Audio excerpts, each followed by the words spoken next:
నమో భగవతే వాసుదేవాయ.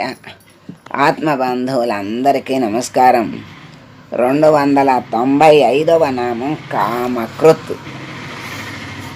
కామకృత్ అంటే కోరికలు కలిగించేవాడు,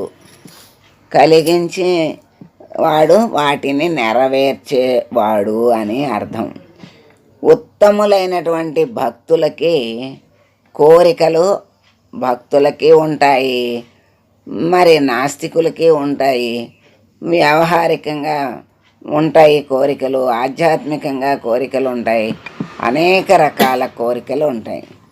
మామూలు వాళ్ళకి బాహ్యమైనటువంటి విషయాల మీద కోరికలు ఉంటాయి. భక్తులకి భగవంతుని గూర్చిన కోరికలు ఉంటాయి. భగవంతుడి గుడికి వెళ్ళాలి, అలా వీలైతే బాగుండు, అక్కడికి వెళ్ళి ఆ ఉత్సవం చూడాలి, మరి కాసేపు భజన చేయాలి, కాసేపు నామం చేయాలి, అక్కడ కార్యక్రమాలు జరుగుతున్నాయి వెళ్ళాలని, తీర్థయాత్రగా వెళ్ళాలని, అలాంటి భగవంతుని గూర్చిన కోరికలు భక్తులకి ఉంటాయి. ఉత్తములైనటువంటి భక్తులకి ఉత్తమమైనటువంటి ఇలాంటి భగవంతుని గూర్చిన కోరికలను కలిగించి తర్వాత వాటిని నెరవేర్చే స్వామిని కామకృత్ అన్నారని శంకరులు చెప్పారు. మరి భక్తి సంబంధమైన కోరికలు తీర్చటం వల్ల వాళ్ళు ఏమవుతారు? స్వామికి సన్నిహితులవుతారు. వాళ్ళు కోరుకునేదే భగవంతుడికి దగ్గర అవ్వాలని కోరుకుంటూ ఉంటారు కదా. అలా అటువంటి కోరికలు కలిగించి తీర్చి ఆయనకి దగ్గర చేసుకుంటాడు. ఆ తర్వాత సన్నిహితులైన తర్వాత వాళ్ళకి జ్ఞానాన్ని ఇచ్చి తనలో కలిపేసుకుంటాడు. అదే ముముక్షువులుగా మారుస్తాడు. తర్వాత స్వామికి అంటే ఇప్పుడు భక్తుడి కోరికలు భగవంతుడి గురించి ఉంటాయి. తర్వాత జ్ఞానాన్ని పొందిన తర్వాత మోక్షం పొందాలనే కోరిక కలుగుతుంది. మోక్షేచ్ఛ అంటారు. మరి కోరిక ఉండకూడదంటారు కదా. మోక్షేచ్ఛ ఉండొచ్చా జ్ఞానం కలిగిన వాడికి? అంటే ఉండాలి. ముందు ఉంటేనే దానికోసం సాధన మొదలెడతాడు. అసలు కోరికే లేకపోతే దానికోసం సాధన, విచారణ, ఆచరణ ఏమీ ఉండదు కదా.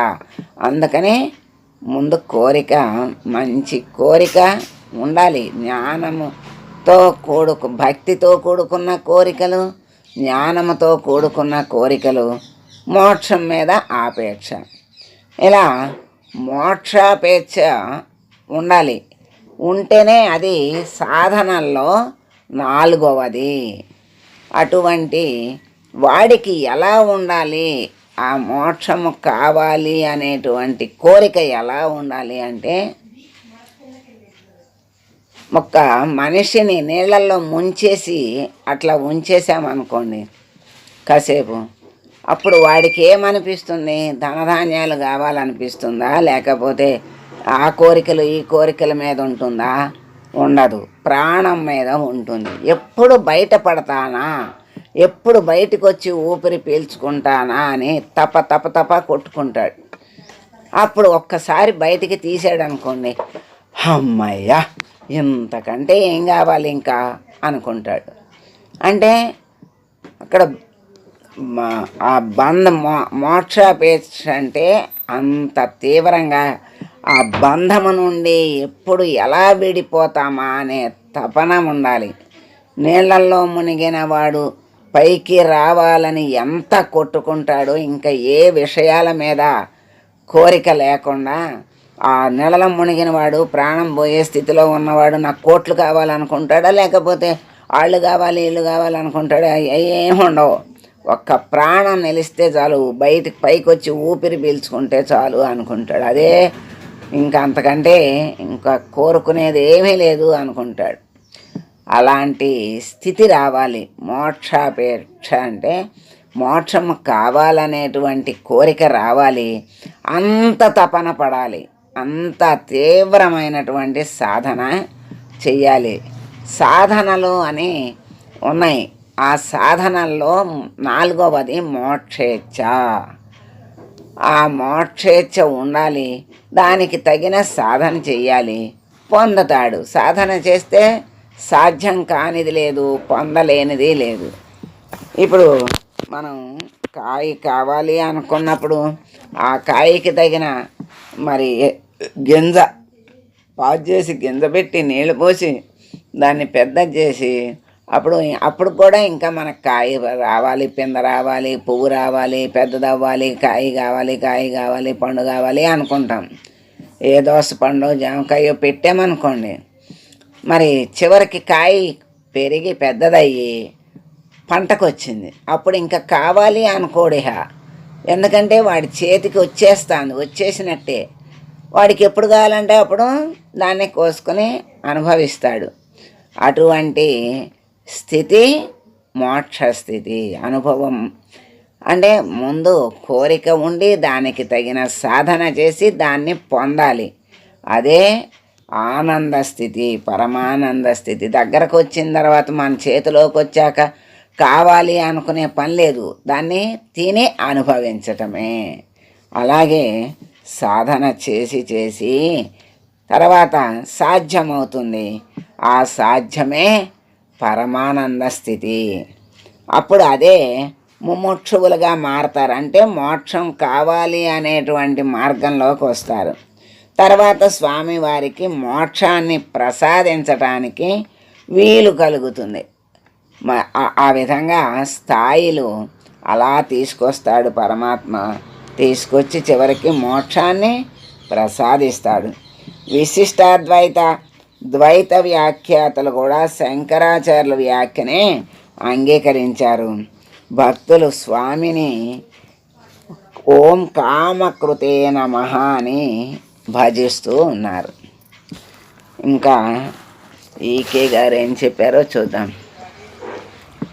ఈ సృష్టిలో కామకృత్ జీవులందరూ కూడా భగవంతుని సంకల్పాన్ని అనుసరించే పనిచేస్తూ ఉన్నారు.